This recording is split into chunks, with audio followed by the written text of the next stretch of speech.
ایک نوجوان لڑکا ہے جس کا نام ابو کرصافہ ہے، بکریاں چراتا ہے اور اپنی خالہ کے ہاں قیام پذیر ہے۔ تو ایک دن اس نے حضور کو دیکھ لیا اور خوش قسمتی کے حضور نے بھی اسے دیکھ لیا۔ تیری پہلی نظر کا وار توبہ، دل اب تک دعائیں دے رہا ہے۔ تو اب اس کو سب بکریاں بھول گئیں، وہ بکریاں لاتا ہے اور چراگاہ میں چھوڑتا ہے اور آ کے حضور کی مجلس میں بیٹھ جاتا ہے۔ ایک دن خالہ کو پتہ چل گیا کہ یہ تو سارا دن وہاں بیٹھا رہتا ہے، تو اس نے سختی سے منع کر دیا کہ تم وہاں نہیں جاؤ گے۔ اب ایک دن تو کاٹا، 2 دن کاٹے، لیکن برداشت نہیں ہوتا۔ آ کے اپنی ماں کو اور خالہ کو بٹھا کے ابو کرصافہ کہنے لگے، نوجوان لڑکا ہے، کہ میں تمہاری بات مان لیتا ہوں، نہیں جاؤں گا، لیکن ایک بات تو میری مان لو۔ انہوں نے کہا کیا؟ کہا ایک بار تم میرے ساتھ چلو تو صحیح، اس کے بعد اگر تم نے روکا تو رک جاؤں گا، ایک بار تم نے میرے ساتھ جانا ہے۔ انہوں نے کہا ٹھیک ہے، ہم چلے جاتے ہیں۔ حامی بھر لی، خیال تھا کہ ٹھیک ہے اس کی کہنے پہ ہو آتے ہیں، اور اس کے بعد جو ہے وہ اس کو پھر زور بھی دینا پڑے گا، اس کی شرط پوری ہو جائے گی۔ اب ابو کرصافہ اپنی ماں کو، اپنی خالہ کو لے کر حضور کی دہلیز پہ پہنچا۔ کچھ دیر بیٹھے اور واپس چلے تو اسے بے چینی تھی کہ اب یہ کیا بولتے ہیں، چونکہ اس کا مستقبل بھی اس پہ لگا ہوا تھا۔ اب اس کے دل کی دھڑکنیں تھم رہی ہیں کہ پتہ نہیں میری ماں کیا بولتی ہے، میری خالہ کیا بولتی ہے۔ تو ابو کرصافہ کی خالہ نے بول کے کہا ما رأینا مثل ھذا الرجل، زندگی میں ایسا سونا بندہ دیکھا ہی نہیں۔ لکھاں لوگ آئے زمانے تے، محبوب خدا جیا کوئی نہیں۔ لکھاں لوگ آئے زمانے تے، محبوب خدا جیا کوئی نہیں۔ لکھاں سونے بن بیندے نے، او دی خاکے پا جیا کوئی نہیں، او دی خاکے پا جیا۔ اور اعظم چشتی مرحوم ساری زندگی حیرت میں گزار دیتے ہیں اور لکھتے ہیں کہ سمجھا نہیں ہنوز میرا عشق بے ثبات، سمجھا نہیں ہنوز میرا عشق بے ثبات، تو کائنات حسن ہے یا حسن کائنات، تو کائنات حسن ہے یا حسن کائنات۔ احسن وجہن، ابو کرصافہ کتنا سونا چہرہ تھا، کتنا سونا چہرہ تھا۔ ولا انقا ثوبن، اور جتنے سونے کپڑے تھے اتنے سونے کپڑے بھی کسی کو پہنے ہوئے نہیں دیکھا۔ اور تیسری بات فرمایا ولا الین کلامن، جتنی میٹھی باتیں کرتا تھا، شہد ٹپکتا تھا اس کے لہجے سے۔ اللہ اکبر، اس کے لہجے سے شہد ٹپکتا تھا۔ تینو سینے دی میں ٹھنڈ آکھاں، شہد گلاب تے کھنڈ آکھاں، تینو نبیاں دا میں لاڑا آکھاں، تیرے ہجر دے وچ میں ہاڑا آکھاں۔ تو کہا ابو کرصافہ آج کے بعد ہم تجھے نہیں روکیں گے، سویرے آیا کر، شام آیا کر، دوپہر آیا کر، تو جی بھر کے محمد کے چہرے کو دیکھا۔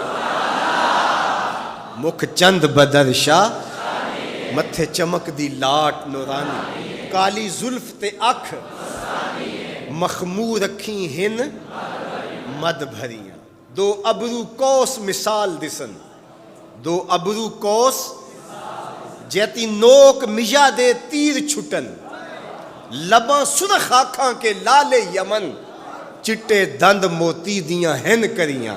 سبحان اللہ ما اجمل کا، ما احسن کا، ما اکمل کا، کتھے مہر علی کتھے تیری ثنا، مشتاق اکھیں کتھے جا لڑی۔ اللہ اکبر۔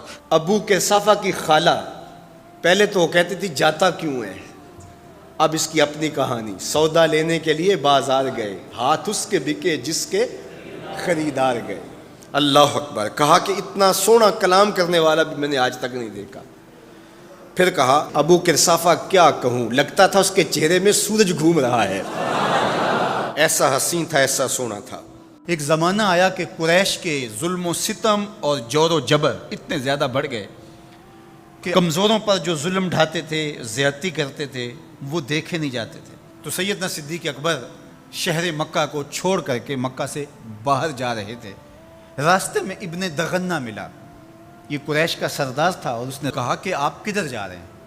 تو آپ نے فرمایا کہ اس شہر میں اب رہنا نہیں ہے جہاں جور و جبر کا رواج ہو، جہاں ظلم و تعدی پھیلتا ہی چلا جائے، جہاں شر کو کوئی روکنے والا ہی نہ ہو، تو میں تو اس شہر میں نہیں رہنا چاہتا۔ تو ابن دغنہ نے آپ کو روک لیا، اس نے کہا میں آپ کو نہیں جانے دوں گا۔ ان مثلک لا یخرج ولا یخرج، آپ جیسا شخص کبھی بھی شہر سے باہر نہیں جائے گا اور نہ اس کو نکالا جا سکتا ہے۔ جناب سیدنا صدیق اکبر رضی اللہ تعالی عنہ کے بارے میں گواہی ایک کافر کی سنیے جو دھرم میں عقیدے میں مخالفت رکھتا ہے لیکن سچائیاں تو سر چڑھ کے بولتی ہیں۔ اب ابن دغنہ سیدنا صدیق اکبر کو بازو سے پکڑ لیتا ہے اور واپس مکے کی طرف چلتے ہوئے کہتا ہے فَإِنَّكَ تَكْسِبُ الْمَعْدُومَ، اس لیے کہ جس کا کوئی کمانے والا نہیں، ابو بکر تم اس کے کمانے والے ہو۔ تم اگر تاجر ہو تو تمہارا مال تجارت جب بکتا ہے تو غریبوں کے چولہے جلتے ہیں، تو تم اگر چلے گئے تو غریبوں کے چولہے بجھ جائیں گے، شہر میں اندھیرا ہو جائے گا، لوگ فاقوں سے مر جائیں گے، تمہیں نہیں جانے دیں گے۔ دوسری بات وَتَصِلُ الرَّحِمَ، تم صلہ رحمی کرتے ہو، تمہارے رویوں کا جمال اور تمہارا طرز معاشرت اتنا خوبصورت ہے کہ لوگ رشتہ داروں کے ساتھ رویہ کیسے کرنا ہے تیری چوکھٹ پہ آ کے سیکھتے ہیں۔ تیسری بات وَتَحْمِلُ الْكَلَّةَ، جس کا کوئی بوجھ اٹھانے والا نہیں، ابو بکر اس کا بوجھ تم اٹھاتے ہو، اس کی ضرورت کو تم پورا کرتے ہو۔ وَتَقْرِي الضَّيْفَ، اور آپ مہمان نواز ہیں، اور وَتُعِينُ عَلَى نَوَائِبِ الْحَقِّ، اور آپ ان لوگوں کی مدد کرتے ہیں جو راہ حق کے اندر مشکلات میں گھر جاتے ہیں۔ اب وہ 5 باتیں جو ام المومنین نے حضور علیہ السلام کے بارے میں کہیں، وہی 5 باتیں ابن دغنہ نے حضرت صدیق اکبر کے بارے میں کہیں۔ تو اب یہ سمجھنے میں کوئی دیر نہیں لگتی کہ حضور نے اپنے غلاموں پہ اپنی سیرت کا رنگ چڑھا دیا تھا، اور ایسا پختہ رنگ تھا، ایسا پکا رنگ تھا جس کو کافر بھی دیکھ رہا ہے۔ وہ رنگ دور سے ہی دکھائی دیتا تھا کہ ابو بکر پہ بھی محمدی رنگ ہے، عمر پہ بھی محمدی رنگ ہے۔ اب آئیے ایک حدیث اور رکھتا ہوں، اور وہ ابو داود میں ہے، ترمذی میں ہے، اور سیدہ عائشہ رضی اللہ تعالی عنہا فرماتی ہیں، کہتی ہیں ما رأیت احدا کان اشبہ سمتن و ہدین و دلن و کلامن برسول اللہ صلی اللہ علیہ وسلم من فاطمہ، کہا کہ میں نے سیرت میں، صورت میں، عادات میں، طرز زندگی میں، انداز معاشرت میں حضور کے مشابہ فاطمہ سے بڑھ کر کسی کو نہیں دیکھا ہے۔ اگر حضور کی سیرت کا عکس کامل دیکھنا چاہتے ہو، اگر حضور کے جمال کا نقشہ مکمل دیکھنا چاہتے ہو، اگر محمد عربی کی تصویر دیکھنا چاہتے ہو تو وہ فاطمہ بنت محمد ہے صلی اللہ علیہ وسلم۔ ابو بکر صدیق حضور کے رنگ میں رنگے ہوئے، سیدہ فاطمہ حضور کے رنگ میں رنگی ہوئی ہیں، اور وہ بھی حضور کی تربیت کا عکس ہیں اور یہ بھی تربیت کا عکس ہیں۔ وہ بھی حضور کا رنگ اور یہ بھی حضور کا رنگ، اور دونوں ایک ہی سینے سے پھوٹتی ہوئی شعائیں، ایک ہی چمن کے مہکتے ہوئے 2 پھول، ایک کا نام فاطمہ ہے اور دوسرے کا نام ابو بکر ہے۔ اور اگر کوئی انگلی اٹھاتا ہے سیدنا ابو بکر پہ تو وہ حضور کی تربیت میں نقص نکالتا ہے، اور اگر سیدہ فاطمہ تو زہرا پہ کوئی بات کرتا ہے تو وہ بھی سوچے بات کہاں تک جا رہی ہے۔ اس امت کو الجھا دیا گیا، اہل بیت اور صحابہ کو الگ الگ خانوں میں بانٹ کر کے اس انداز کے ساتھ پیش کیا گیا کہ جس طرح اہل بیت کے ماننے والے اور ہوتے ہیں اور اصحاب رسول کے ماننے والے اور ہوتے ہیں۔ ہماری محبتوں کا مرکز ذات رسالت مآب صلی اللہ علیہ وسلم ہے۔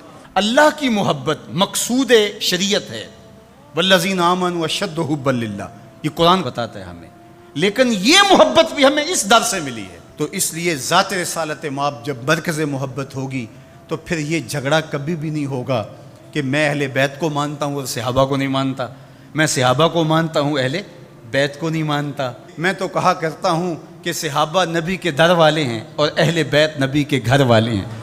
ہم کہتے ہیں گھر والوں تمہیں بھی ہمارا سلام ہو، در والوں تمہیں بھی ہمارا سلام ہو۔